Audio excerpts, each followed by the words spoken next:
Olá pessoal, tudo bem? Aula 33 do curso de Formação de Facilitadores da Metodologia IDM. Nesta aula nós vamos continuar respondendo algumas perguntas e dúvidas. Na aula de hoje, formas de aprender a metodologia IDM e praticar a facilitação. Na aula 31, nós falamos que a melhor forma de conquistar novos clientes é através de um test drive de facilitação.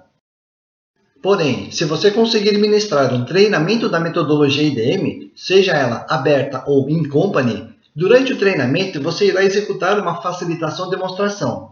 Esta facilitação, durante o treinamento, já servirá como test drive. Nós já conseguimos fechar proposta com novos clientes que apenas participaram de treinamentos abertos.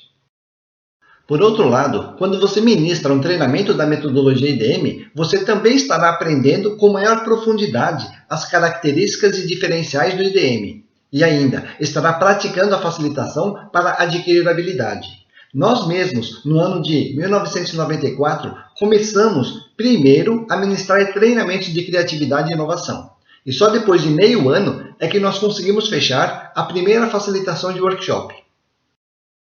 Quando possível, escolher temas reais, mesmo que seja para fazer uma demonstração do IDM. Aplicar o IDM com temas reais desperta maior percepção de valor. E não precisa gerar mais de 12 opções durante o brainstorming. Se tiver pouco tempo de treinamento, fazer brainstorming de apenas 5 opções. Vender treinamentos do IDM geralmente é mais fácil, pois já é um processo normal. O cliente é o RH. E os temas podem ser planejamento estratégico, criatividade e inovação ou tomada de decisão. Por outro lado, vender facilitação é mais difícil, pois geralmente o cliente não percebe valor e precisa de coragem para superar o medo do novo.